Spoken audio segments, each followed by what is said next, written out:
Los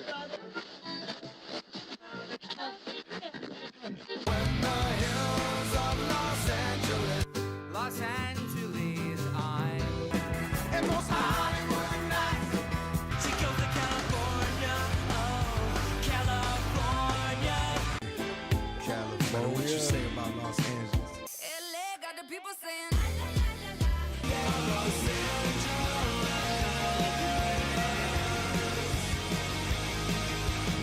You're listening to Corner of the Galaxy on cornerofthegalaxy.com.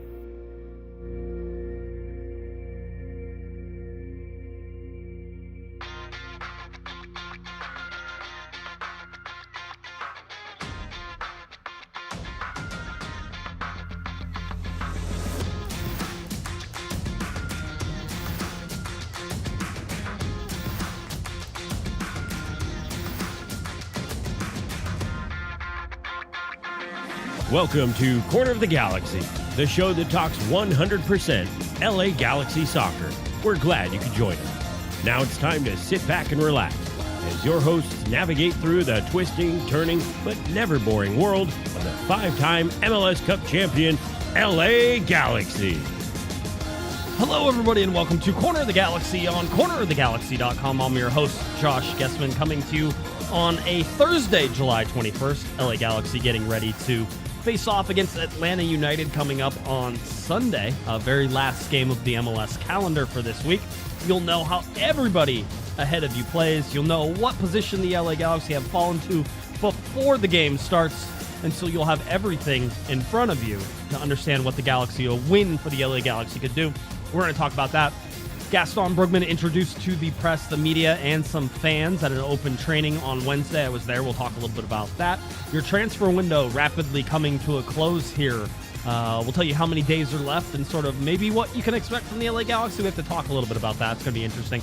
Also, some stuff about points and how many points the Galaxy need and where they need to sit. A whole bunch of other things. Skills challenge for the All-Star. Not that anybody cares. You know, fun stuff like that. So, in order to help me do that, he's back once again. Please welcome Eric, the Portuguese Hammer Vieira. Eric, how's it going, buddy? Burn it down. Burn it down. We're even more angry this week. Last week, I was on here. We're saying, listen, this Galaxy team is not nearly as bad as people are making them out to be. And the Galaxy said, hold my Herbalife nutrition shake. We have got news for you. So, yeah, rough times right now for a Galaxy fan. It feels rough. It feels like, have you ever gone like on a dirt road and it looks like you're like, oh, I can drive my car on that. You don't need a four-wheel drive car to do that. And then like you get around the corner and there's like all of a sudden you're being tossed from side to side, and the back you're like that got rough a lot faster than I thought it was going to. That was maybe a little bit too much. That's fair. That's a good one. Or when it's raining, you're like, oh, it's just a light drizzle, and then you go out there and you're like, oh, I definitely should have brought an umbrella. Yeah, this got way past what I was expecting. Those are our analogies for the day. Good start. I was going to say, did I tell you whenever I was on my vacation in D.C., we were driving from Dulles down to Southern Maryland, and we're doing the thing that we're supposed to be doing, and like it starts raining a little bit, and I'm like, this is kind of cool. I like driving in the rain because, you know, Southern California, it never rains here, right? So I'm driving in the rain, doing the whole thing, and it starts raining a little bit harder. And I'm like, this is pretty, wow, it's raining pretty hard. Yeah. And then like I see this thunderstorm, and the lightning is like just constant. Boom, boom, boom, boom, boom, boom, all this stuff. And then like I can't see anything anymore because it's raining so hard. I'm only going 10 miles an hour on the road, and the road's like flooded and all this other stuff. And then whenever I finally got there, my mother-in-law was like, oh man, yeah, a tornado went right past where you guys like drove through. And I'm Good like, times. Well, we didn't see it because it was raining too hard. So, you know, good luck for us. You know, maybe it's for the best. Yeah. You look at it and panic. Yeah. It's best just to not know. Yeah. Ignorance is bliss. What do you do in a tornado? I don't know. I'm from Southern California. What are you supposed to do when you're driving in a tornado? Oh, when you're driving, I don't know. You pull off, look for shelter. But I think you just hands go up at that point. Yeah. It's like if you're home, like you go find your room, find your safe spot, no windows. But if you're driving, it's like you park next to a place, and then you go for a ride. Don't you climb under? Don't you climb under an overpass or something like that? Isn't that what you're supposed to do? I don't. Sure. I don't. It's what I see on the YouTubes. That's what I heard. Anyway, so Galaxy getting ready to take on Atlanta. Colorado obviously was. I mean, it's funny because most of the time I feel like the LA Galaxy make a game of every game they're in. Even if you look at some of the there are some examples of them not doing that, right? But like 3-2, 3-2, 3-2, those were all games. They were at least in it, even if they gave up too many goals in a short succession. Colorado felt like they were never in that game. Yeah, that's why my question to you, and I don't know, we're not going to do a full Colorado recap because you did that with Damien early in the week, but my question is, was that the worst game of the season? I'm kind of looking back, and I think Houston may have been the worst one because it was over the course. Houston was over the course of 90 minutes. Right. Like the Dallas game, they were out quick. The San Jose game, quick. And so I think the Houston one is the one that comes to mind because it was at home, and the XG wasn't there. They just didn't have the chances. They looked toothless.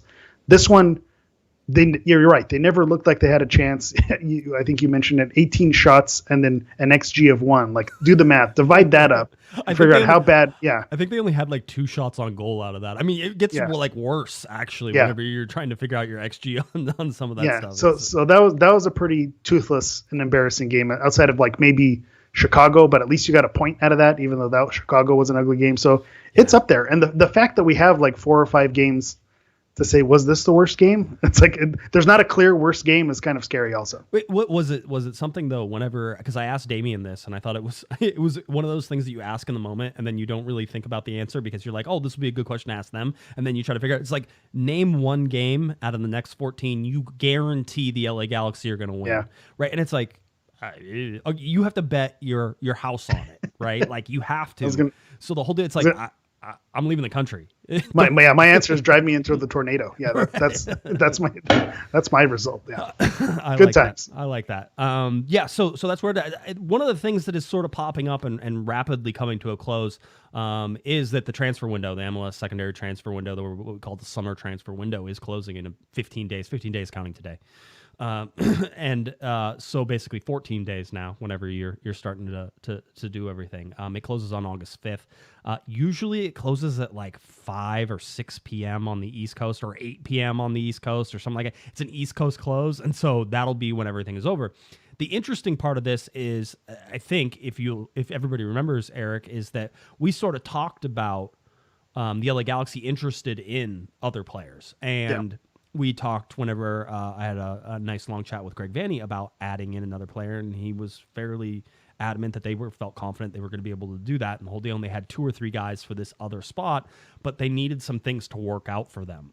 It's interesting that it is so quiet.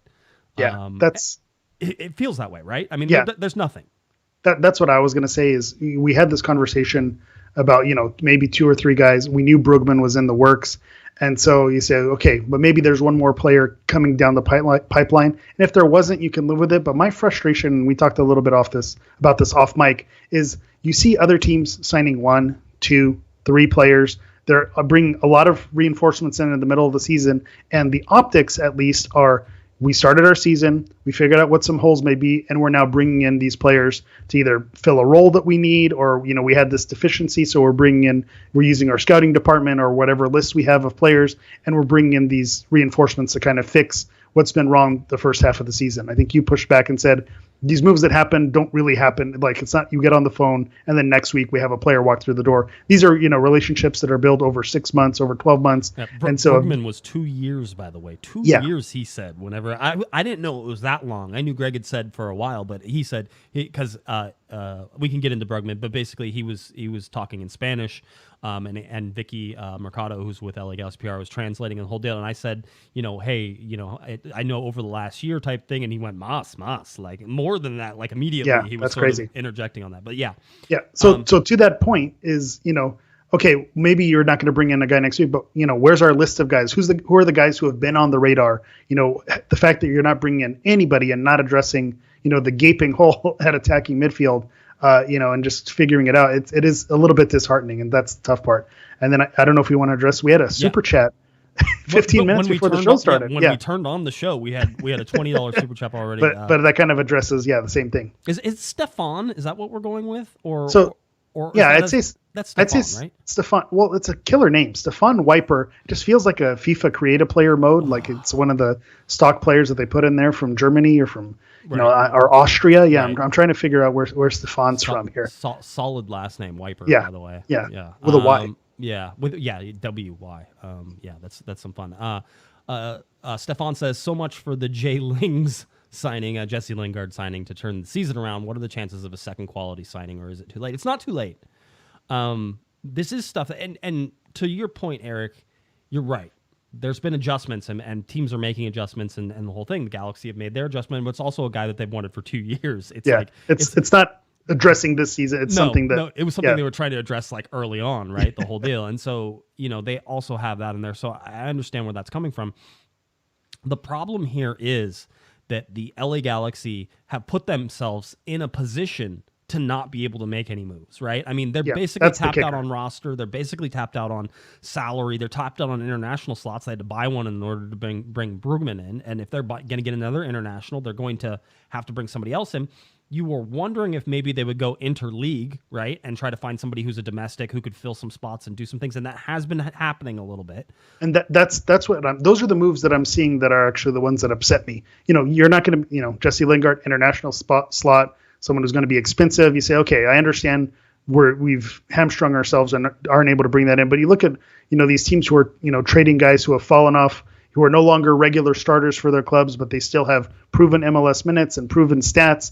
And so those are, where's the list of those guys that we can be looking and bringing in? And, America's a big country. There's got to be some domestic talent somewhere in here. I'm not that jaded that there's not a single, American or someone with a green card who can be an impact player on this team, because the players that they have now, the roster construction, it's just, you can tell it's lacking, and especially given the last few games. Yeah, I think you're going to find out more and more, and I think that Greg is going to be more and more vocal about the scouting departments and the analytics and the stuff that they're doing and those types of things. The ghost teams, and I think I've mentioned the ghost teams on here before, but the ghost teams the Galaxy are putting together is something they haven't had before, and you should be very upset that it took this long through multiple coaches asking for this type of thing for it to finally be implemented. I was at training. I ran into Chris Klein, who's at training. I know lots of people think that Chris Klein hides. He rarely hides. Like, I see him all the time. But I stopped and said hi to him for a quick second. I saw Mikey Stevens out there, who was standing on the steps doing it. It was an open training as well. There were season ticket members and stuff. The whole brain trust was out. Everyone. It was, except I didn't see Jovan out there, but maybe he was hiding somewhere. Maybe he's scouting. Yeah, he's out scouting. He was out doing the scouting. Isn't that what Mikey's supposed to be doing? I don't know. I'm trying to figure out whatever. But the ghost team side, I would imagine that if you are setting up proper ghost teams and stuff like that, you have a domestic ghost team, which is like, listen, we needed a player in this position. Who do we have around the league? Who do we have abroad that we can bring in without getting an international slot? Like, eventually you have first team. These are our best guys that we want in all these places, blah, blah. This team over here is all domestic players that we can get. And yes, they're playing abroad somewhere or somewhere within the league. There's probably even a ghost team that you're making that is like guys who are around the league that we would like, that we think would fit a specific need. And here they are, and maybe we go out and trade for them. That type of thing. Yeah, and then salary range is another thing. That's one thing that was kind of surprising to me, because you hear about, obviously the English Premier League and the Spanish League and these giant transfer fees and weekly salaries, and you think, well, Major League Soccer is not on that level. But then when you look into the Brazilian League, the Argentine League, South America, you say, well, what are these players? What are their salaries? And they're pretty much in line with what their average MLS salary is. 150K, 250K, like that's within range of an MLS average salary.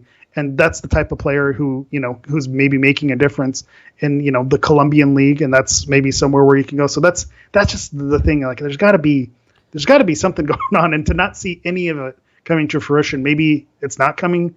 Maybe it is coming down the line, and it's just, we don't see it, or it's not transparent to us. But just when you see other clubs making moves and your club is the one club, we got one guy, and right or wrong, for the critique or not, from the second division, it's just like, okay, this is our savior. This is the one guy who's here to fix it. And I understand Vanny wanted all of his guys ahead of the season, so you're not going to get your total game changer, in the summer. But it still stings just a little. It does, and I don't think. I think Vanny is being very optimistic with what he sees in terms of what Brugman can do, and then what effect that has. I think it's going to be a positive overall effect. Yeah. I don't think it's going to be a negative effect. So I think we're getting the Brugman bump, is what I'm calling. Yeah, you are. I think you're going to get something, but is he going to be your solution to everything? It's not. It can't. Is that your game changer? He's not a creative player. Well, we'll see if he's a creative player. I'm told that more than likely he's probably not. Although he talked about his pass distribution and he talked about some other things, So there's all these things and I also think there is this, if we just go back and look at what has happened with the LA Galaxy since 2017, with Analfo coming in, with Siggy Schmidt coming in, with Dom Kinnear taking over for a little, with GBS coming in, with, GBS going away and Kinnear finishing up again, and then with all this stuff. If you look at it, it's almost to the point now where it's like you can't keep going through coaches. It doesn't work. And I think Vanny has some weaknesses. I certainly in the Discord they were talking about his substitution patterns and just the way that he tries to. I feel like he's always trying to tweak things so much that sometimes he doesn't make the obvious subs. Like, well, if I do this, I can shift this around the whole day. Or he's playing chess on a different level. Like it's 3D chess, and I'm down here playing checkers. That is totally a thing. I would never pretend that I know more than Greg Vanny, and he is nice enough to answer my stupid questions over and over again. Like, if you don't realize that as a reporter, and I think that a lot of times former players have obviously a lot more credibility and they can ask, sort of these questions, stuff like that. But I also think that if you don't realize that you're on the outside asking questions about what's going on the inside, which means that there is a wall up in between, so you're not going to get the full story, and you're never getting the full story. Yeah. Then you're not really thinking correctly in a lot of this stuff. I know we talked about Derek Williams. Derek Williams throwing guys under the bus. Apparently he threw guys under the bus. That's what everybody said. Listening to his words, I'm not sure he actually threw anybody really under the bus, but he was frustrated. And I was like, he didn't throw anyone. The comments were pointed, but he didn't name names. He left people filled in blanks, and based on performance in that game and kind of performance over that stretch, I was having a discussion with the Panda about, he goes, who do you think Derek was talking about? I'm like, we can, if we can play the guessing game, I don't know if we want to throw the names out there or not, but there's probably some names that we can figure out. Araujo, Efrain, and Alvarez. Those Araujo's who I was thinking of just because you're on the defensive line. I think it's Alvarez more than that. And I think that Alvarez's whole sort of demeanor is wearing a lot of people thin. I think it's wearing Greg Vanny thin. He talked about a public meeting. I mean, publicly he talked about a meeting that he had with Julian Araujo. I would imagine that privately, with Araujo or Alvarez? Alvarez. With Alvarez, I would imagine privately he was like, "WTF? Why did it take you so long to come here?" I mean, it's so interesting, and I'm always trying to figure this out. But like, you are a babysitter as a coach. Like you're a team psychologist. You're all these things, and it's like you're trying to develop some people into men because you don't have men, right? We were talking before the mics kicked on about Sir Alex Ferguson. Like, you're not going to bring, Sir Alex Ferguson to fix this, but people who were at Manchester United under him said he made me a man. That he was the father figure that I needed at that time in my. You hear that a lot. And that's not a coincidence. That's top level football. That's major stuff. Yeah. And going back to Williams, one last thing that I wanted to mention on that is, people after that, well, is the locker room in shambles? Is it a mess? Because Williams is now calling out players. And I actually think it's the opposite.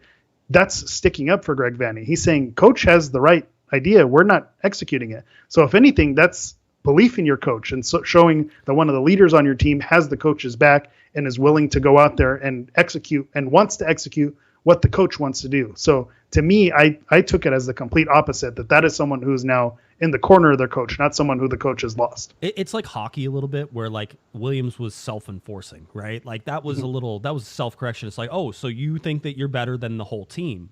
Well, this team is really important to me. I'm speaking like I'm Derek Williams. This team is really important to me. And everything we do needs to be connected. And I said specifically, I absolutely 100% talked to players after this, because I was like, maybe I'm reading this wrong. Maybe all the stuff I've heard from all the players beforehand about how good of a group this is and how tight-knit they are and how close they are and all these things. And Sasha Kleshman said it whenever I sat down with him for, 45 minutes. He said it pointedly. And he said it before really this dip really started to take place, which was, I know we're better than this, and this team, it gets along really well, right? So if you're Derek Williams, it's like, I'm protecting the team, and if you're going to go out and you're going to not play the team way and not do the things, then you're going to face consequences, not just from the coach, but from me, right? And that was, for Derek Williams, who I don't necessarily think is like a big leadership voice. I think he's somewhat on the defense. I think he can be. He's a do as I do, not as I say. Like, right. He's not a vocal leader, but not a he carries himself. Yeah, he carries himself as a leader. And so if you look at that whole thing, again, that sort of leads. I talk to players. There's no locker room rift, right? There's no problems here. That doesn't mean anything. And as I think we pointed out, like last week, whenever you and I talked, is like, Almeida at San Jose, everybody loved him too. Doesn't mean it Team works, just sucked. Yeah. right? Yeah. So you can love Greg Vanney if you're an LA Galaxy player, but understand that you not performing is going to get him fired. I don't think that's in danger. I don't have Greg Vanney on the hot seat. Not even close right now. Now, you could say that's a lack of accountability from Chris Klein and a lack of everything, but the bottom line is that I'm not sure Klein can get away with firing another coach and keeping his job. So I don't think that Vanney is going to go anywhere anytime soon. The one counter argument I'd make to that is that if there's 14 games left in the season, the Galaxy, as of right now, still sit in playoff position. Yes. If Vanney goes on a losing streak with his best available players and with a player he's brought in, I mean, It's gonna be tough. it's fair to put him on the hot seat and say we missed the playoffs again. The team didn't perform under you. I can see a scenario where he does end up getting the axe for poor play, but the team does need to show it. Is it fair? Is it right? Like you said, we've seen this movie. It's obviously not the coach every time. This is and Groundhog maybe Day. Yeah, you need to fire 4 coaches to figure out it's not the coach sometimes. Like maybe that's just the process you need to go through. But I would have thought 3. I would have thought 3 coaches was enough, or 4, or however many they've actually gone through. Yeah. Yeah, but if the team goes on if they continue on the path that they're on right now, it's not unfair to put Vanney on the hot seat, I don't think. No, and listen, I would imagine that if it continues going down, that yes, he eventually will be on the hot seat. I just don't think it's there right now. That's fair. And listen, they are, and speaking to the team, and speaking to Chicha, and speaking to Greg, they're feeling the pressure from the fans. I know you guys. I know a lot of times fans think they don't. No, they trust me. They know. That's one of the funniest things that I always hear from players is when things are going, great. It's we tune out the fans. We don't hear anything. When things are going, bad. We don't hear anything. It's like, well, and then you hear, well, we had a sellout crowd. They really got behind us. We really felt it. Well, are you tuning it out, or does it help pump you up? Which is it? So I think as a human being, you're gonna naturally see your name pop up.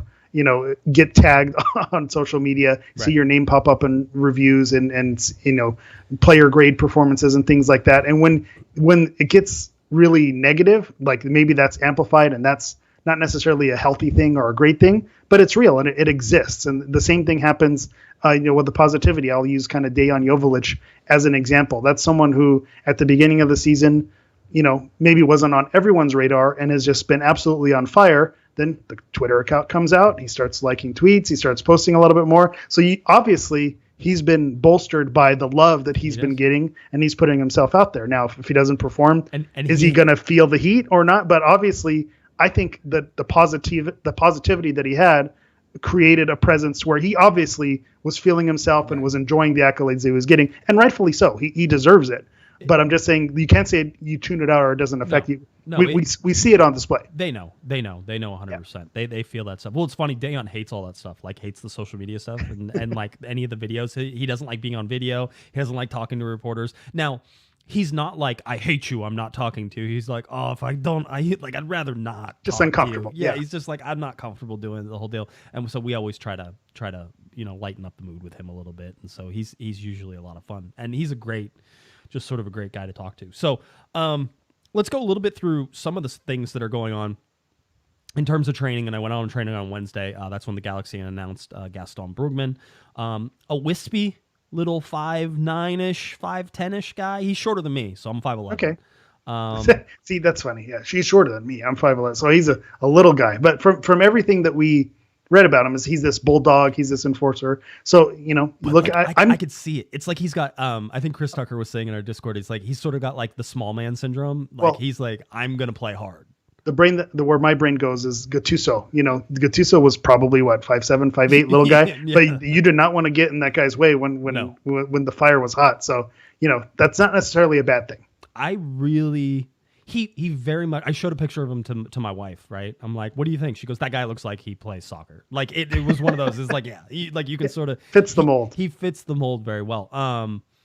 It was interesting. Apparently, he got in on Saturday into Los Angeles, and then he came out and he was training on Sunday. Greg came out. Yeah, the Galaxy were off Sunday Actually, I guess they had a regen day on Sunday, and then they were off Monday, Tuesday, and then they came back and played on Wednesday. So, I was going to say, everyone's on Instagram seems to be enjoying their days off on Monday. Yeah. Yes. In the week, I was like, I guess they got the days off. Yeah. And so it was one of those, they got some time off, and, good to sort of rest those muscles and get away from it a little bit. I'm always for that. I actually think days off are super beneficial, especially whenever you're getting into sort of the business end of the season. So they had that off. Apparently, Brugman was out training on that Saturday. He was out training on Sunday. He was training on Monday. He was training on Tuesday. So he's been out there. Chicharito, we saw a picture of him, and everybody's like, oh, well, the Galaxy aren't even training. Apparently, he was out training as well because he was coming back from... We can't say he had COVID because he wouldn't say he had COVID, but he probably had COVID. Just like Mark Delgado probably had COVID. And if nothing else, they were ill and need to get back in that rhythm. Right. And so if it was COVID, you say, okay, you don't expect 100%. Like that takes a little bit of time to get your wind back and everything going. So that's one piece of it. And even if he was just regular, a regular cold, that takes some time to recover from that as well. So good to see them out there running. I got into, I always love getting into Twitter arguments with the people who make, the anti-Chicharito accounts with 6 followers. Yeah, I saw. I don't know why I took blocked the bait. That account. I was like, I don't need that negativity. But it's like, well, he's just at the All-Star game, isn't he? It's like, that there's time that goes by, and once that time goes by, then you go out, and it's okay. It's all right. You guaranteed he had to test negative before he was going to do anything, and he did, and he got to go to the Major League Baseball All-Star game at Dodger Stadium. He said he enjoyed it immensely. He thought it was really cool, and he was even like, I heard they hadn't played it in like 30 years there or something like that. Yeah. And I don't even know if that's true, but he knew it, right? The whole deal. Greg Berhalter was there, by the way, as well. Did you know Greg Berhalter was out there? With Kellen Acosta. Yeah, it's funny. My brother was fortunate enough to be at the game, so I was watching it in the background. Yeah, that's funny. So so he was there. So Greg Berhalter was there. Nikki Kay was covering that for Spectrum, and she's like, I just met Greg Berhalter, and I'm like, well, of course you did at the Major League Baseball All-Star game. So they were there. So Chicha came in and he talked to us for a little bit, and he's in prime Chicha mode. There's nothing really he confuses me because it's hard to get him to say negative things. And I think the most negative thing he said during it was sort of, I would like this team to react a little bit more positively to some of the things that are happening to it, right? And I get that. And for him, that's like, oh my God, like, I can't believe he just said that, right? He just threw the whole team under the bus. That's Chicha throwing the team under the bus, right? He's like, but he was, because they were asking about the locker room. I think Mike Gray asked about it. Said, what do you think about the locker room? What do you think about what's going on? Like the whole deal. And again, it goes to Derek Williams. We're all trying to figure out what's going on in the locker room. Now, they're never going to tell you in a public forum anyway, but it's good to ask the questions. And so he was sort of saying that, but he says he feels great. That was my favorite part at the very beginning. After Chicha talked about the Major League Baseball All-Star game, Scott French, who was standing next to me, he goes, how are you feeling? He goes, I feel great. How are you? Right? Like, no. Chicha, you just came back from probably COVID. You need to answer the question and be like, oh yeah, the whole deal. And so Scott was like, he probably didn't realize what exactly he was trying to ask him there. Yeah. And Scott goes, well, I'm fine too, but I wasn't in health and safety protocols. He goes, how were you, like, did you mild? He's like, oh, I was sick, but I feel better. I'm feel ready to go. Like the whole day, it was just like very sort of brushing it off, that type of thing. Yeah, so, not going to talk about it. He may have been coached up to do that also. That's a negative. We want to talk about positives, right? There you go. He said he enjoyed sort of the break that he was on because if you think about it from his perspective, and I see people being like, how could he enjoy that break? Like when the Galaxy are losing, it's like, from his perspective is he can't do anything about it, right? You can't go out and play. You're not allowed to. You have to stay in isolation. You have to do these things. So if you're mandated to do those things, the most positive outcome you can have mentally is, I'm going to enjoy this time that I have to get better, to feel better, and then go back out and be refreshed. Basically like I had a little mini vacation. And also everyone else had those days off and they, posting on vacation, traveling to different cities, spending time with their family. The result on the field doesn't dictate, how you spend your time off. If I have a rough day at work, I don't spend the next 24 hours, sulking and where, I go home, I turn on Netflix, I enjoy myself, enjoy a little cocktail, laugh a little bit. And it's okay. It's okay to enjoy yourself.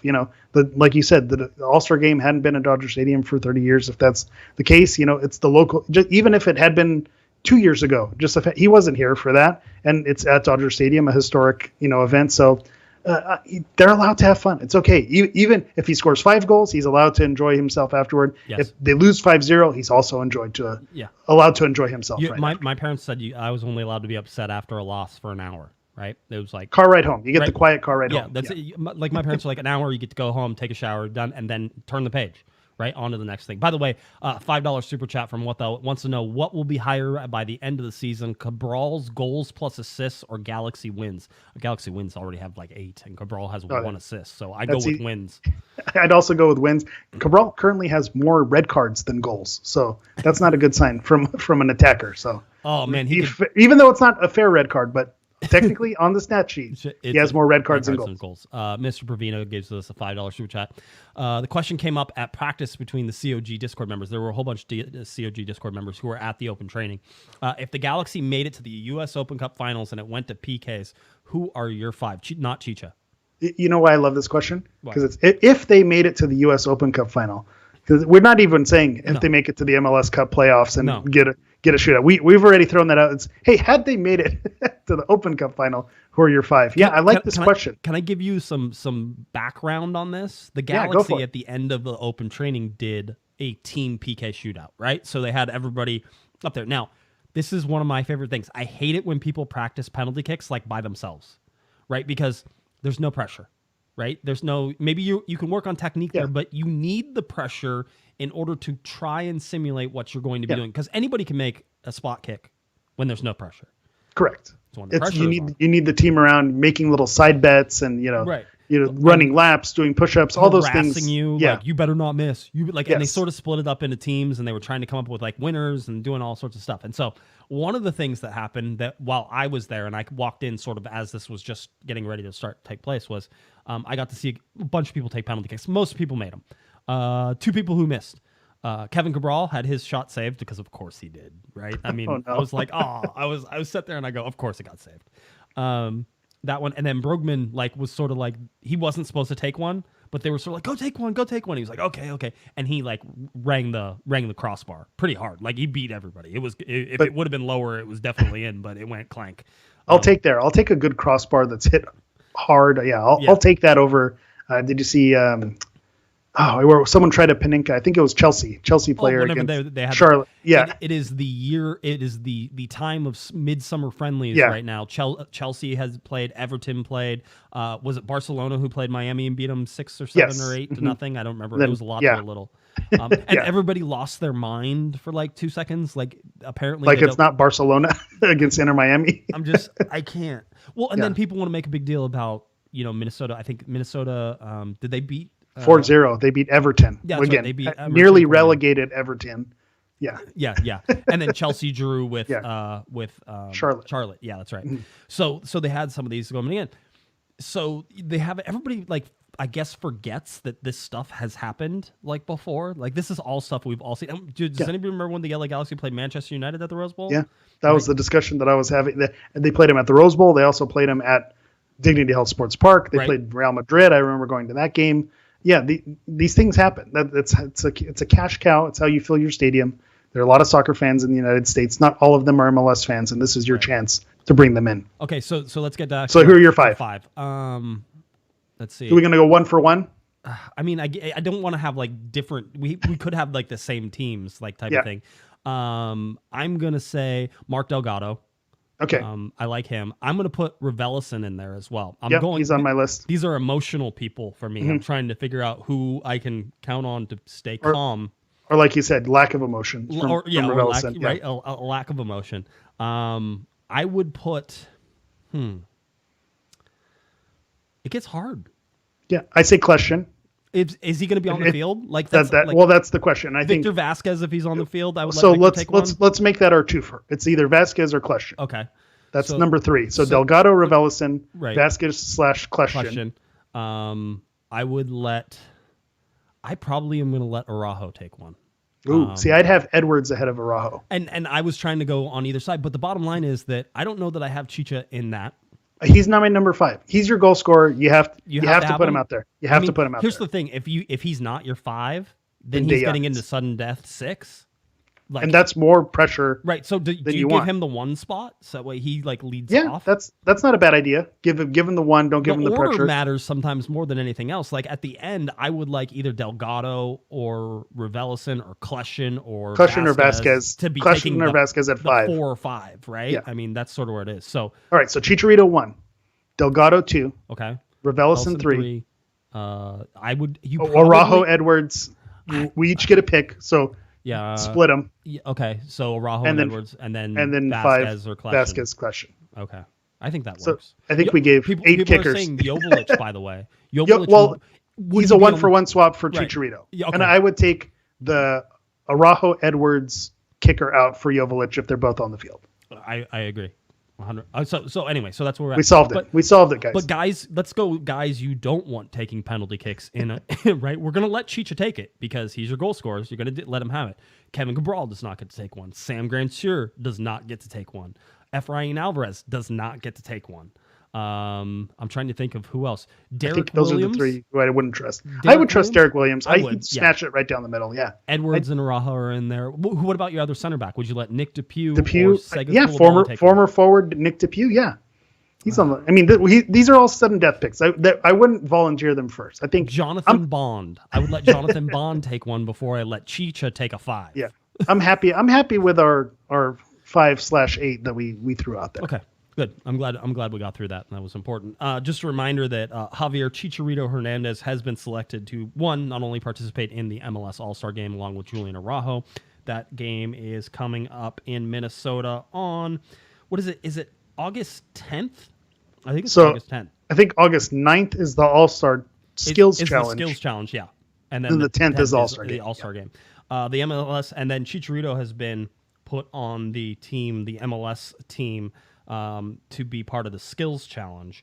And so that's a thing that's going to happen, apparently. Hey, this is my bread and butter. I like the Skills Challenge. If you watched it last season, Liga MX versus MLS, the Skills Challenge, the players were having fun. I know we like to, you grumble over the MLS All-Star Game and all the activities, but it actually, when you see the players out there, they are enjoying themselves. It is good for the game. It gives it exposure. You see a lot of people, from outside of the U.S. and outside of Mexico watching this saying, this is a very American thing, the Skills Challenge, yeah. but it's actually enjoyable. It is. People like the novelty of it. The only thing, and I'll say, our contribution as a Galaxy podcast, when you look at the players on the Skills Challenge, Chicharito, I wouldn't say he's like the most technical skill on the ball. No. So when they said the techers are out, and I was like, that's not really Chicharito's game. I get why you have him out there. You see Hector Herrera is going to be out there. So is he deserving of an all-star selection, even though it's just, is in there. Jesus Ferreira for FC Dallas. Insigne is there, from Toronto. So it's Gill, right? Hill yeah.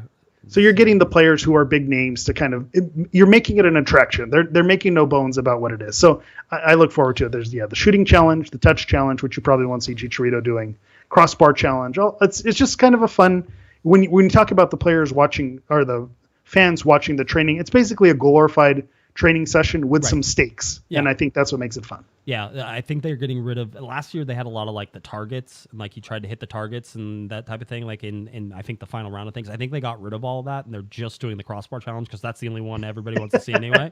So it's like last goal wins. Right. It's very much and this last one is worth 150 points. Yeah. So it very much reminds me of Harry Potter. And trying to catch the golden snitch, right? Because if you catch the golden snitch, the game is over, and you get so many points that you're going to win the game. So as somebody once, I think a comedian said, why don't they just try to do that every time? It's like one of those. It's why don't they make the whole plane out of the black box? Yeah. Exactly. That's great. It's a Happy Gilmore thing. I'm just going to try to do that every time whenever he gets a hole in one. So there's going to be some of that. So that All-Star Game stuff is coming up. Funny thing happened on my way to the forum. That's a deep cut. Nobody will get that. And that's fine. I'll that. You lost me on that. That's good. That's one person in the chat room will get it, and that'll be enough for me. That'll be enough. But whenever I was at training, I was talking to Greg Vanny about stuff, and I'm like, you guys have 14 games left. The whole deal. And he goes, well, we have 15 games left. And I'm like, what? I'm like, no, you have 14. He goes, we played 20. We played 20. We played 19. Like, oh, are you counting the San Jose one? I'm like, no, you've played 20. He goes, we played 20? And he goes, yeah. And he goes, but we have 15 games left. I'm like, oh, No, that one doesn't count. The Oh, SoFi Stadium. got it. And it was funny for me because I'm thinking very much of in terms of like the fans and the reporters, that game doesn't count. But Greg Vanny has to put players into that game. Yeah. Greg Vanny has to manage that game, right? He has to account for it. Yeah. He has to account for it. He's right. Mm-hmm. He has 15 games left, right? I was incorrect in a way just because we were sort of doing that. But we were talking about where they were last year and sort of how that goes. If you look at where they're at right now with their points and everything that they have at 27 points. And again, at this time last year, they had 35 points. We can bring up the chart. It is fairly stark that they have not had some great runs of in 2020 it was 21 points. So I guess you can say they're better than that, but look, 2019 34 points. 2018 31 points, right? So you can go through this. In 2017 they had 22 points. If you really want to go back and compare, good job, you're doing better than 2017. Doesn't take much. Yeah. No. I think that the scary thing is 20 matches. We were talking about how many times I've been on. Are we at the midway point? We're just past the midway point. 20 games is enough of a sample size where you can now start extrapolating numbers out. So I don't know if you want to get to today's math lesson. But yeah, I mean, so you're at 27 right now. I roughly, and we've talked about this, I think on Monday, say that the Galaxy need 21 points, right? Well, 14 games, that's 7 wins out of 14 games. And do you want to say that the LA Galaxy go 500 from here on out? Yeah, that's the kicker. So plus 21 points puts them at 48 points, which has been the magic number. Right. Going back to 2017, 48 points last year wasn't enough, but maybe this year with teams dropping points, it will be enough. But you need to get, it's like 48 is the bar. So 21 points is where you go. But looking at the 20 games we have, the Galaxy are at 1.35 points per game. Right. If you put that over, you multiply that times 14 games, that's 18.9. So let's round that up to 19 points. Right. That puts them at 46. So that's below the line going back, unless you go back to, before 2017, 46 would not be enough to get you in there. So that's what makes you nervous. Like based on that, they're not, based on their current points per game, they're not going to be able to make the playoffs. So obviously, like the no comparison of, well, if you win, that's 3 points. That outperforms your points per game. And of course, that changes everything. And you start a whole new conversation. But 20 games is enough of a sample size to where if you work it out, 46 points, that's scary. It is scary that we're getting in that territory where it's not looking good. Yeah, it feels that way, right? It feels a little bit like it's under the gun. I was having a discussion with somebody, and basically they're like, if the Galaxy don't win on Sunday, then it's all over. And I'm like, it's not, and it can't be. I understand the want and the need to almost be, if you're a Galaxy fan, to be final about things, right? Which is like, this is it. Like if they can't beat Atlanta, who hasn't won on the road this year, just like San Jose hadn't. I was going to say, just like San Jose, who had never won a road game. Yeah, go on. So if you can't be that fine, I understand the need for it. I mean, people want consequences, right? They want consequences for actions. And it's like, well, if the LA Galaxy go on a 7-game winning streak, listen, nobody believes that. I'm using this as an example. Okay. It was almost like Damian brought up on Monday. He was like, Kelvin Leardan was talking to us. Yeah, man, if we just start, really, we just need to rip off like 8 or 9 or 10 in a row. It's like, yeah, well, that would do it. I mean, you want 30 more points than you have right now, win the next 10 games, right? Not a problem. I know. Easy. It's that easy. You mean we could have been winning this whole time? Yeah, right. It's one of those. So when you look at that and sort of say, I understand the want to be final. It's just not. This Atlanta game is not determinative, right? And even more so, Atlanta is an East Coast team, so this is not a 6-point game. And so it's even that's the funny thing. This is even that much of a lower stakes game. 3 points would be nice, though. I'll give them that.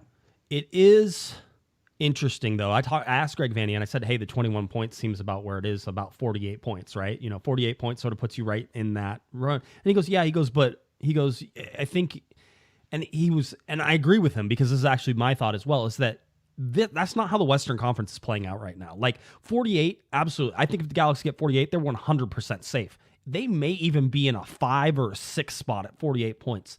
The thing that's going on right now in the Western Conference is they added one more team. And they added a good team.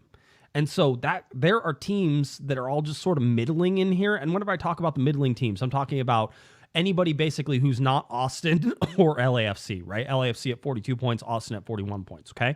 If you go down, Salt Lake, Minnesota, Nashville, Dallas, LA, Portland, Seattle, Vancouver, Houston, even Colorado, San Jose, and Kansas City, all of those teams are still well within this. And and all you need to do is string some results together, and you will climb. But the other thing that's going to happen, what's happened so far? The Galaxy are in a 3-game losing streak. How many spots have they slid down in the Western Conference? I think 1 or 2. I think 2 spots. Yeah. But the only scary thing is Colorado with a win puts them even on points, right. And they're in 12th place. Right. And so it can flip that quickly also. It hasn't, which is kind of the crazy thing. It's muddled, right? But it's really muddled in there. I don't see that stopping. I don't see some of these teams, even the Seattle, because I think Seattle's in a difficult spot right now in terms of they have some injuries and they are tired, and they're getting into the part of the season that's going to test their depth and everything. But listen, the LA Galaxy are in the same spot here, right? I mean, things can go really badly here in the next couple of months. That's one of the things that you should learn from it. We say 14 games like it's this whole big stretch out. I heard Brian Schmetzer talking, and he was like, "There's no time for these games. Like you said, it's 2 months. That's it." Yeah. And it's going to all be over. And it's going to be over early in October because that's when, with a Winter World Cup, everything's going to wrap up before that goes off, right? So you have all these things. So I'm not so sure that the bottom of that line isn't at 46 or 45 this year because there's an extra team that's also a middling team and sort of just more in the fray. Just teams are taking points from each other in weird ways, and it's just not predictable right now. This is one of the reasons the LA Galaxy better get on a winning streak, is because you win 3 games in a row, which is something they have not been able to do under Greg Vanney. You win 3 games in a row, you get 9 points. 9 points can literally take you into like 3rd place, right? Like if you get on the right streak in the right place. So that's the thing. I don't think they're gonna get in that home playoff stretch, but I do think, like, I don't trust San Jose to make the jump. I don't trust Colorado to make the jump. Right. I don't trust Vancouver, Houston. So that leaves Portland, Seattle as the teams that you maybe can worry about or you're gonna flop around with. But like you said, Seattle's looking tired. Portland, you never know which way that's going to go. I don't know about Portland. Yeah, they're really inconsistent as well. And so is everybody, by the way. Nashville's inconsistent. Dallas is inconsistent. LA, Portland, Seattle, Vancouver. There's so much inconsistency right now, and I think that's what Greg was sort of hinting at in that. Yeah, I don't expect the Galaxy to drop to 13th, 14th, 12th place, but they could. You could see a slide to 8th or 9th. Right. Well, of course, yeah, you always could. Keep losing. Yeah. Let's see what happens, right? Yeah, if my grandmother had wheels, she'd be a bicycle. Yeah. She would indeed. $10 super chat from Gary, who says, "Great show as always, guys." So thank you for that, Gary. Appreciate it. Thanks, Gary. Yeah, I mean, it's so unpredictable right now. I've been asked in the Discord, like, I still think the LA Galaxy are a top 3 team? I think that they could be. If they play, I don't think so. Here's the thing: the top 3 right now would include RSL, right? Do I think the LA Galaxy are so much worse than Real Salt Lake? I don't. Do I think that the LA Galaxy are so much worse than Minnesota? I don't. Do I think that the LA Galaxy are so much worse than Nashville? Yes. I don't. Maybe. I think so. Yeah, Nashville's, and I think Dallas also. Maybe. I think they're worse than Dallas. Maybe, but look at where Dallas is. Yeah. Dallas is not a consistent team, right? Dallas isn't, and the same thing goes with Nashville. Nashville's not a consistent team. They are 3 points behind. You are 2 points behind Dallas, having played 1 last game. You are 3 points behind Nashville, having played 1 last game. That's it. So as much as we would like to say that the Galaxy are horrible, which they have certainly shown a propensity to be in stretches, especially against bad teams, we've also seen that the LA Galaxy have been very good in stretches. I think that's the important point. I don't know how to reconcile that. Yeah. Well, here's the truth bomb that's super obvious. Sometimes, like we were saying, it's not getting cute. It's not looking at analytics. Sometimes it's just what our eyes have shown us. The last 3 games, the Galaxy have played really bad. And if that was how they played the whole season, they would absolutely be a bottom dweller wooden spoon team. But we've also seen the team play like they have against Austin, away, grinding out a point. At home against Austin, having a goal explosion at the end. At home versus Montreal, clicking, with Joveljic and Chicharito finding each other, that chemistry and that connection. We've seen that team play as well. Right. And that wasn't that long ago, No. That's 2 weeks ago. Yeah. And so if you can take a downturn in 2 weeks, it can go the other direction in 2 weeks as well. So yes, the last few games, the Galaxy have looked bad and made some really egregious errors that have put them in terrible positions. But when you look at the standings, you say, okay, the season is not over, because there's a lot of people in the chat and people saying, well, we're definitely not making the playoffs. We're definitely, we're out. The season's over. And so I don't think we're there. And that's, we keep saying that. And then next week I'll come on and we'll say, Galaxy they've lost another 2 games and we're burning it all down again. But maybe they've only dropped one spot in the standings and they're still only 2 points behind and they still have the game in hand. So all is not lost. But if they keep going like what our eyes have shown us the last few games, then you are correct. Yes. But our eyes have shown us otherwise as well. Yeah, that's why it's so hard to sort of figure this team out. By the way, $18 super chat from Sugar Daddy Herb. Herb says, joining late, glad to see you doing better, Josh. I technically am like 100%. I have a cough now, but that cough has not affected me whatsoever. So just more cough drops during the podcast. Not a big deal. It's crazy how many cough drops I go through in a year just because I have a podcast. Because I didn't use them all day today. It's not like I was like, oh, well, I can't cough. No, I'm like, I can cough. It's not a big deal. And it's just a little bit. But towards the end of the night, whenever I'm getting ready to record, it's like, oh, so you think you don't have a cough. That's cute. The whole deal. By the way, Herb also says, does any of the super chats go to Hammer's game hype videos? No, I don't give him any money. I was going to say, that's a fair question. Thank you for asking, Herb. I appreciate that. I need an advocate here. Yeah, these TikToks don't make themselves, right? We need a budget. We need to make it work. So I don't know. Maybe I'll ask. I'll come hat in hand to the Guesman super chat bank account and see what I can do. I was looking in the chat room and Lex said, it's sad that we've been talking about the LA Galaxy. We've had to rely on other teams sucking in the last few seasons rather than just playing well. I will agree with that. The only thing I will add to that is there are 2 teams in the Western Conference that haven't been sucking. Everybody else is very inconsistent. So it's a lot more the parity of MLS becoming even more parity. But that's not even really new. I mean, it's always been like this. We saw how the Galaxy slid out of the playoffs. There are a bunch of teams in that zone.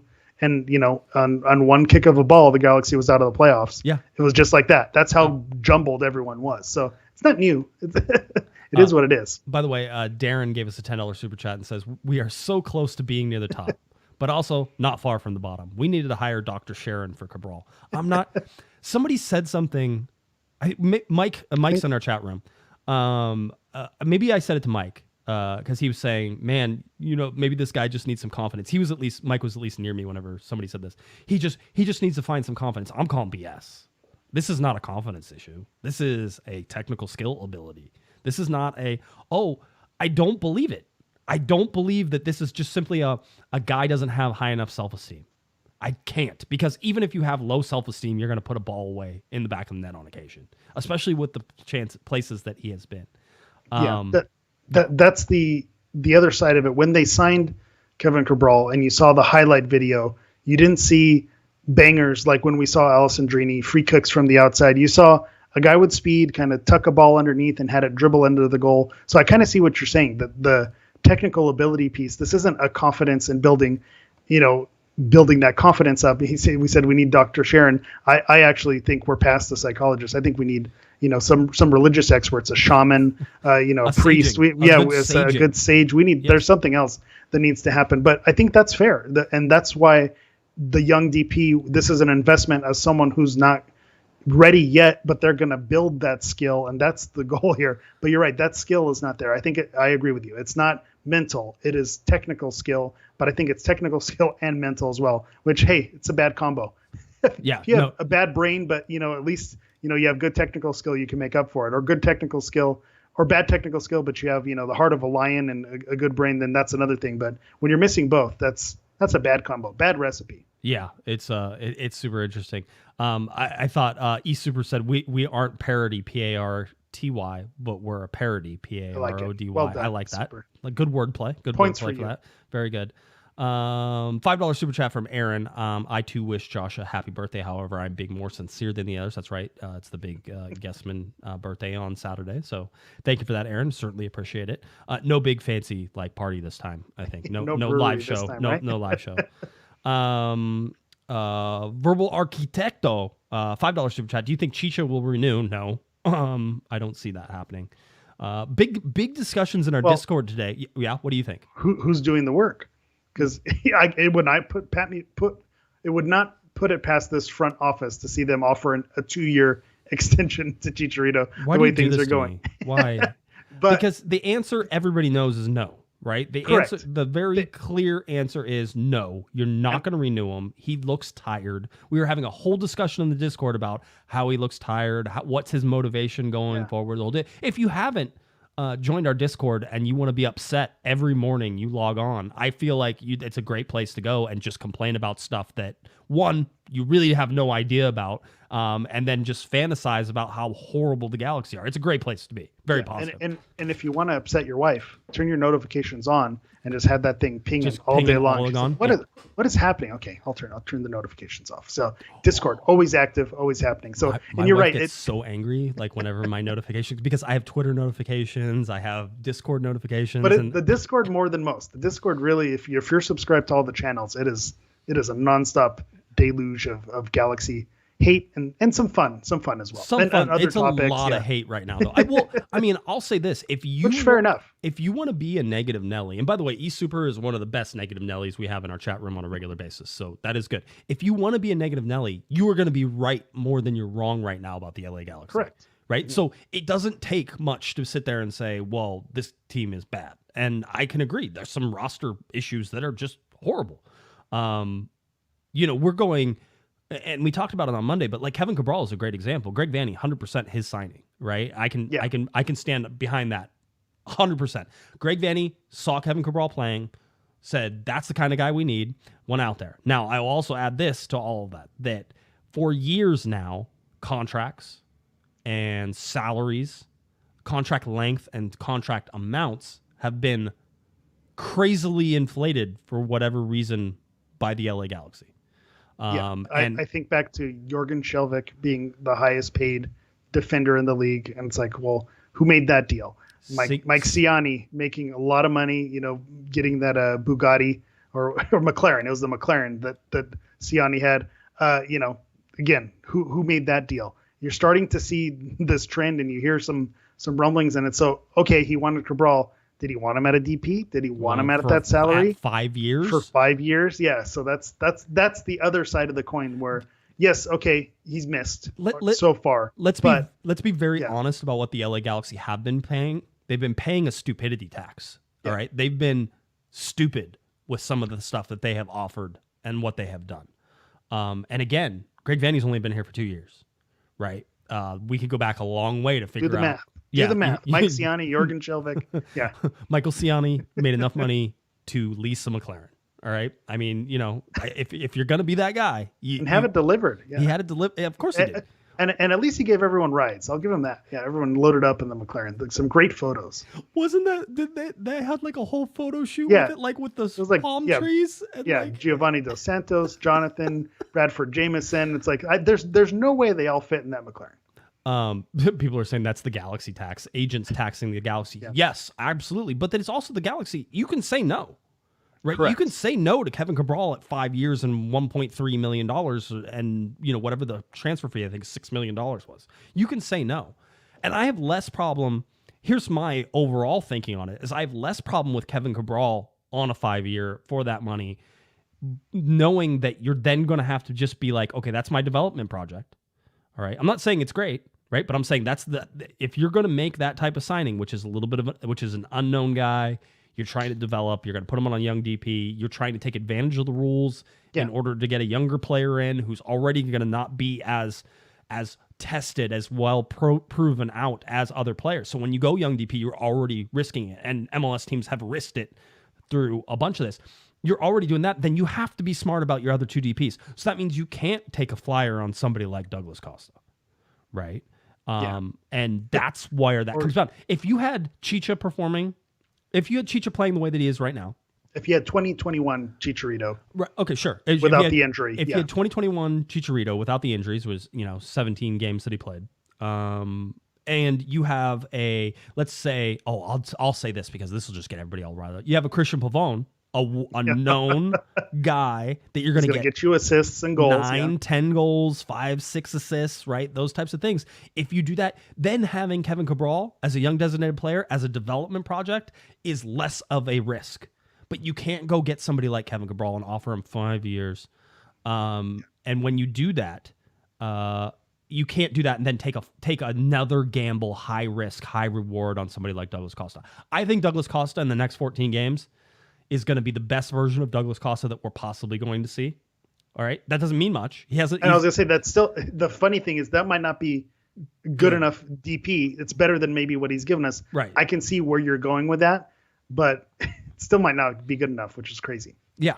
I also want to highlight, Lex said something in the chat that I think is worth is if we lose our fourth straight and third against a non-playoff team, can we finally start questioning Greg's tactics? And my answer to this is yes, only because you're going to have Chicharito, you're going to have Delgado, you're going to have the Brugman bump. If with all of that at your disposal and you still can't win at home and you still struggle, then yes, okay, go ahead and start asking the questions. That's fair. I'll say this about Atlanta. They're as much Jekyll and Hyde as the Galaxy are, right? Yeah. They have played some very good games this year. They have a dearth of offensive talent, right? We can start talking about the Atlanta game. Why not? Let's do that. LA Galaxy, into the preview. Yeah, LA Galaxy versus Atlanta United coming up on Sunday, July 24th. 6:30 p.m. is the TV start time on Fox or on FS1 and Fox Deportes. Kickoff time 6:55, so 25-minute lead-in.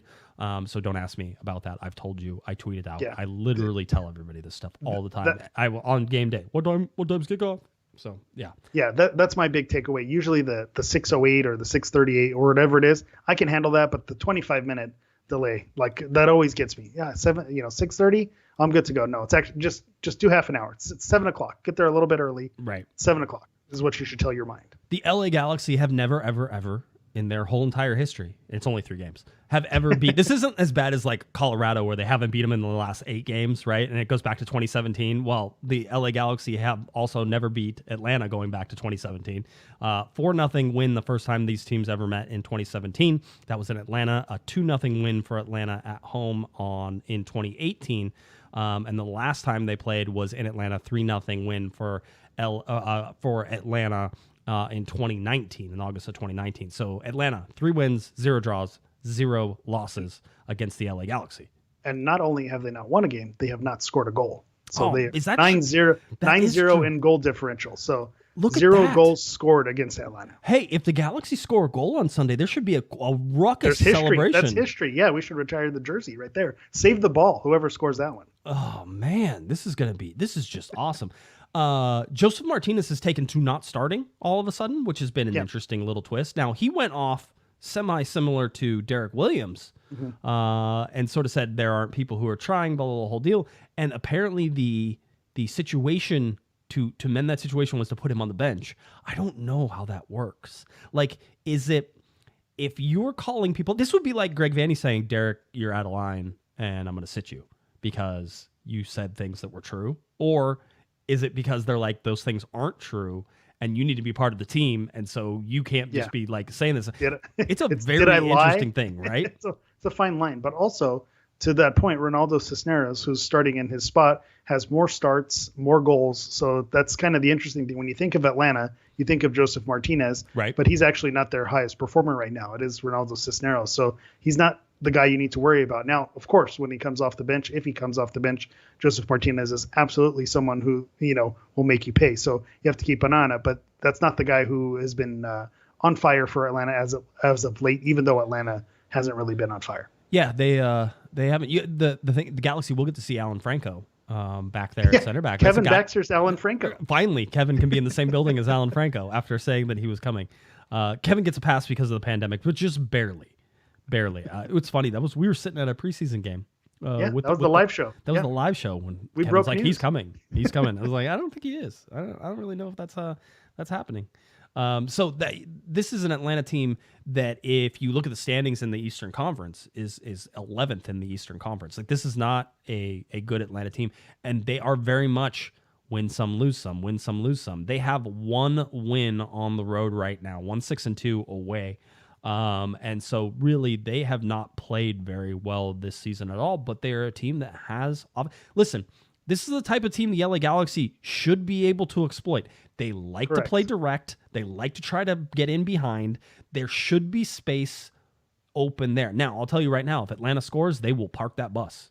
All right. I watched a bunch of highlights for them for the last 3 or 4 games. And whenever they get up and whenever they're winning, bus is parked.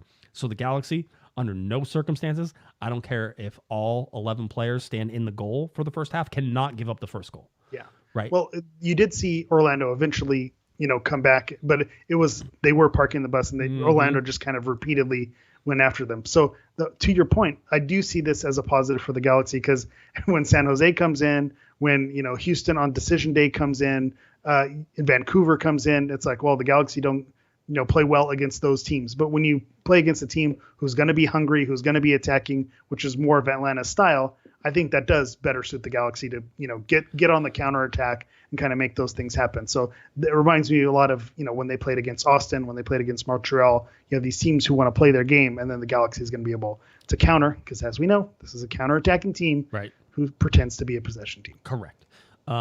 If we look at this schedule and just sort of how it all plays out, LA Galaxy versus Atlanta, this is a game I don't want to say you have to win. This is a game you should win at home. One is you get Atlanta traveling 3 time zones in order to come play you. That's a bonus for the LA Galaxy. It's also a good a good body clock game, right? This is a Sunday, 7 o'clock Sunday game, right? That's a 10 p.m. Eastern time zone game. This is a good body clock game for the LA Galaxy. Galaxy are well within their body clocks. With Atlanta, it's going to be a little late for them, okay? Game on FS1 and Fox Deportes. It's away to Dallas right after this, and it's like I think well, in our Discord we've already been watching the weather. It's supposed to be like 105 in Dallas. I've been living the weather. It has been over 105 for the last 14 days. We're on a drought. We're on a heat watch, heat advisory. So yeah, it's been bad news. I would not be surprised if this is played on molten lava by the time the Galaxy make it to Dallas. Maybe the Galaxy have to play the game the floor is lava. Maybe that would help them. Maybe their chances are better. Yeah, who knows? You have August 3rd is the game at SoFi Stadium that I don't care about, but Greg Vanneys still has to put players out for. So that's one of the 15 games that are remaining as well. If you count it, it's away to Kansas City after that. There's an all-star game in there on the 10th and the 9th and the 10th. So Araujo and Chicharito gone during that time. Coming back on August 13th, hosting Vancouver, hosting Seattle on the 19th. So back-to-back Pacific Northwest teams. And then on a little road trip to New England and Toronto, which is going to be a difficult place to go play. Lots of games coming up for the Galaxy. Going to be a difficult. I think this is one of their more winnable games, but this is where you want to see the positivity come in, right? Yeah. Like something has to go right for the Galaxy. I don't care if the ball bounces off of somebody's nose and goes in, like something positive. Yeah, off of Kevin Cabral dreadlock. That's what you want to see the ball go in off of. And so you're right. This is the response game. And I think Chicharito said it in the media availability as well. You were saying, well, with these losses, he said, well, there's obviously a lot of areas to improve. Like the Galaxy have not played well. So this is we're back at home. We've had a full week to rest. There's no midweek game.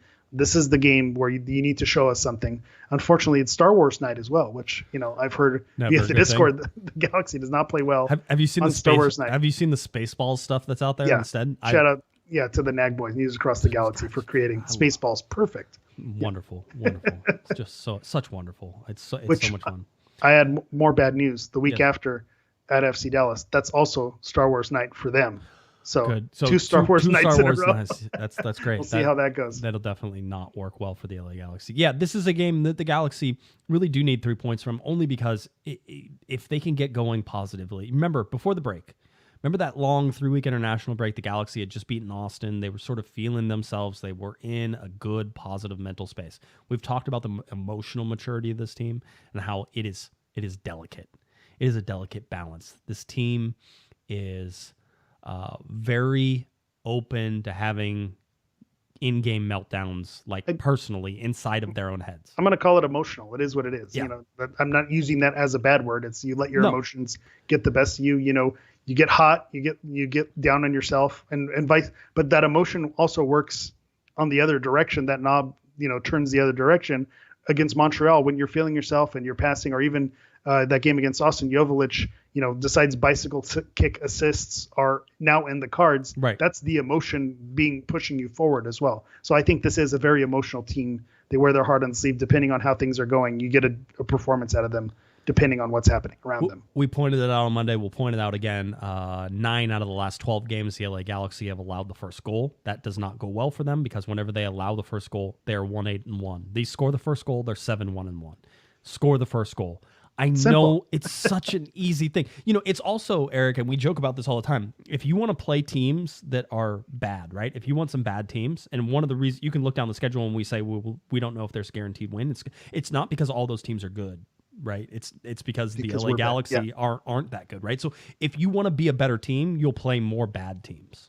All right, that's how that. Well, works. that's like my points per game thing. Yeah, right. When you win, that's 3 points. That's more than 1.35. So- and now that average goes up, and now you have a better, chance all the way. So we're getting into 538 territory with all these percentages. 538, by the way, still has the LA Galaxy at a 65% chance to win, to make the playoffs. Which is the funny thing. 2 weeks ago, July 6th, Yep. they're at 78%. Yep. Last Thursday, they're at 71%, and now they're at 65. So they are dropping quickly on those 538 standings. The interesting thing is based on their SPI, that power index. Right. They're sitting actually pretty high. Yes. The algorithm still believes in the Galaxy, they're the even though third- the players themselves don't believe it. I would like to point out they are the third place Western Conference team whenever you look at those rankings, right? So everybody, I know people want to say that I'm crazy that the LA Galaxy are not a top 3 team in the Western Conference. They're not a top 2 team. I won't give you that. Could they be a top 3 team? Absolutely. They actually have a lot of the metrics that would support that, but you can't give up the amount of goals that they're giving up lately. Yeah. That's not something that can happen, right? And so that has to, if anything, and let's talk about availability. Mark Delgado, available for this game. Chicharito, available for this game. I would actually expect that both of those guys start. I don't see any reason why they wouldn't start. So they're starting. Brugman, Vanneys said he was not fitness limited in anything that he did. Okay, so that basically means that it wasn't like he had to stop because he was out of shape, right? Yeah. He has been working out and sending videos to the LA Galaxy, right? That's what you were saying. Yeah, and he was working out earlier in the week. And so I would absolutely expect to see Brugman probably not start, but you definitely get, 30 minutes, maybe a half, depending on how the first half goes. Yeah.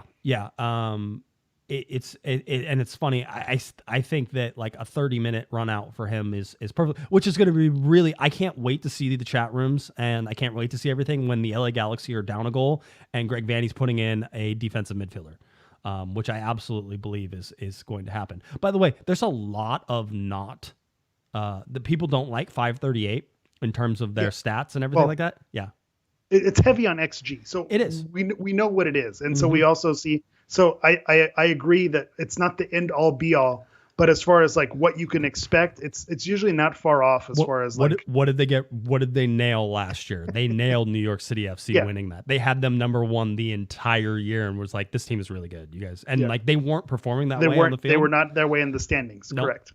And so it's certainly one of those things. I would never trust them to actually believe anything because they're going to have, and we're going to go ahead and say it, they're going to have the LA Galaxy as ridiculous favorites in this game. And there's just no way.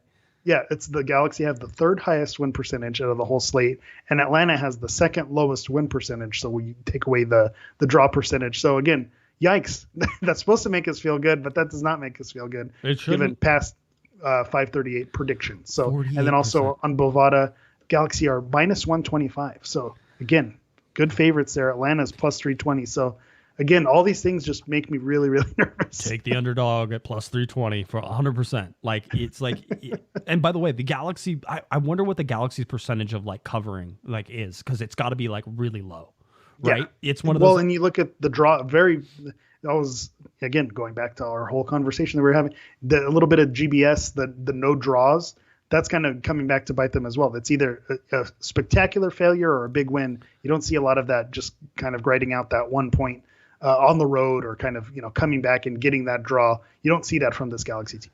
I track this. Nobody else tracks this. I don't know why I track this. This is just interesting to me, and it's the thing. So the LA Galaxy right now have a 40% win percentage, which is better than their win percentage from last year. Okay, right now they have a 45% lose percentage, which is worse than it was last year. It was 35.3%. Those draws. They're missing those draws. So if we look at the point or better, I count if you win or draw as what sort of percentage are you getting either a win or draw out of it? And the LA Galaxy right now are at 55%. Last year, 64.7%, right? So getting my indication of a good team is that when you don't play well, you figure out a way to draw the game. Right? The LA Galaxy were so good at that during their MLS Cup years of, hey, we're not playing that well, and it ends 1-1, or it ends 2-2, or we found a way to get a point out of this game.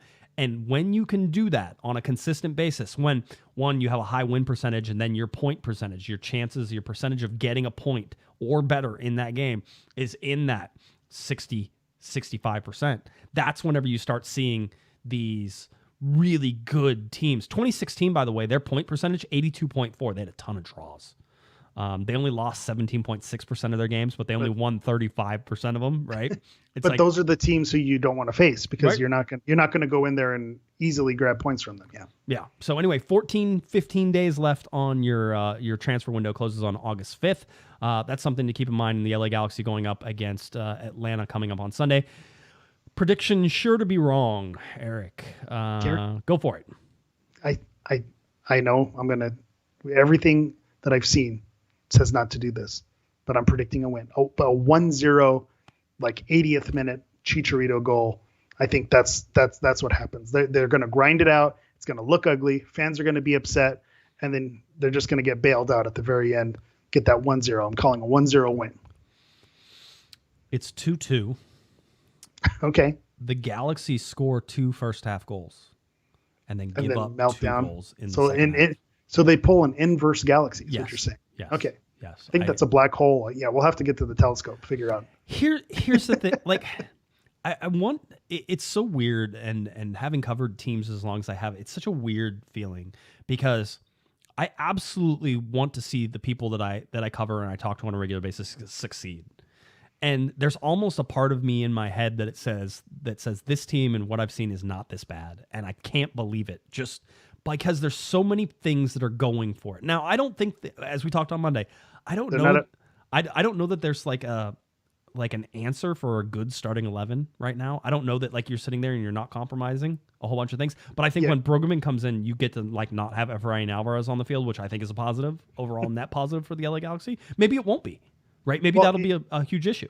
Yeah, we find out if Mark Delgado, central attacking midfielder, really exists. Is that really a thing? And Brugman now allows you other freedoms to kind of make that happen. But you bring up a great point about wanting the team to succeed. You talk to these players on a regular basis. From the fan perspective, I want to see this team win. As much as I am someone who likes to go on Twitter and make light of the Galaxy losing and self-deprecate and be an absolute hater, at the end of the day, I do want this team to win. I do want them to be successful. And that's the one. It's very difficult to gauge other people's fandom. And we've always said, be a fan however you want. If being a fan is you bashing the team 24/7, then that's your way of showing your voice. Then that's fair. But there is a fine line of almost taking pleasure in them not doing well. And I think I see some of that. I don't quite understand. Yeah, I don't quite understand that. So supporting a team and then really dancing on the grave that they're not doing well. I have eyes. I've seen that this team is not doing well. I'm not happy about it. Right. But it does seem like there's some section of fandom which is really relishing and enjoying how bad this team is, which is odd to me. Well, they're hoping for consequences, right? I mean, we sort of talked about that, right? Okay, they're hoping for consequences, right? And it's like, well, if the Galaxy go on and they're 500, right? They win 7 games, they lose, they make it to the playoffs, they get a first round, they bounce out, right? The whole deal. There's people who are like, well, nothing's going to change if that happens. Yeah, because we did good enough to not have any consequences. Right. And I understand that. But the bottom line is there hasn't really been any consequences whenever you don't make the playoffs. Coaches have been fired, but that's not a real consequence because they'll just hire another one. Nothing will change. They'll just hire another one. So absolutely be critical of Greg Vanney. I think that he will have to own a lot of the personnel decisions that he makes on the field. I also think that he's talked about punishing players by guys who don't do stuff that they're not going to play anymore. And I don't think he's had the players in order to be able to punish people and do that. That was one of my favorite points that you guys made earlier this week is, if you want to punish players, you need someone else to bring in who you're going to say, see, you could be starting, but you're not because this guy's stepping up and the other guys just aren't stepping up. So it's like, well, I guess I'll throw you out there again because I don't have anyone else. So yeah, that is an interesting wrinkle. And so that does make things really difficult on Vanney to be devil's advocate on his side there. It's going to be an interesting stretch. I mean, from a story point of view, this is a super interesting time because there's a lot of this might be a balance point. It was funny because I asked Greg and I asked Sasha and I've asked these guys how important like these next 2-3 games are. Well, hopefully they're right because they said it's not that important. right? And then they haven't played that well, right? It's like, it's not that important. But the bottom line is that this team needs positive reinforcement. And they need to know that things are getting better. And the only way to do that is to win games. And so something has to go their direction, you know. And that's why I think the introduction of Chicharito, Mark Delgado back into the lineup, and then having the new blood of Brugman, like you said, something needs to change. That's a change. That's 3 changes right there. So there's just going to be a different feel, a different look. I think that to me is the key to this game. Yeah. Let's see what happens. LA Galaxy versus Atlanta United coming up on Sunday, July 24th, 6:30 time on the TV start time. 6:55 is your kickoff time. LA Galaxy, Atlanta United at Dignity Health Sports Park, and then the Galaxy will go on the road to Dallas. All right. Anything else, Hammer? You good? No, enjoy Star Wars night, folks. I love Star Wars. I love the Galaxy. It's a great marriage of things, so enjoy yourselves out there. You're going to be at the next Star Wars night that they're at, right? Yeah. You're going to be out in the sun at 105 degrees watching the LA Galaxy? Yeah, 108 at 8 p.m. It's going to be a great time for our Star Wars night. Our Star Wars night. Yeah, good times. I forgot how to talk. It's okay. You just have to do a little bit more of it. Tell people where they can find you. All right. As always, you can find me on Twitter at HammerEV. You can also find me on Instagram at Galaxy Profile. That's Galaxy PROFOUL. All right. If you're looking for me on Twitter, it's at Guesman, JGUESMAN, and of course at Galaxy Podcast. Head on over, cornerofthegalaxy.com. You get shirts. You can get all of our articles, all of our stuff that we have up there, right there, cornerofthegalaxy.com. LA Galaxy, Atlanta United, coming up on Sunday, July 24th. See everybody out there, or not. Maybe you're staying home. I respect that as well. So for Mr. Eric, the Portuguese Hammer Vieira, I'm Josh Pato Guesman. You've been listening, you've been watching to our little corner of the galaxy here. Everyone have a great one. You've been listening to the Corner of the Galaxy podcast on cornerofthegalaxy.com. You can follow the show on Twitter and Instagram at Galaxy Podcast. And be sure to check out and subscribe to iTunes, Stitcher, and Facebook by searching for Corner of the Galaxy. Fans, we thank you for listening, and we ask that you be kind and courteous to your neighbors as you leave the podcast. We thank you for joining us and look forward to seeing you again. Until then, I'm Michael Araujo, and on behalf of the entire Corner of the Galaxy crew, goodbye, everybody.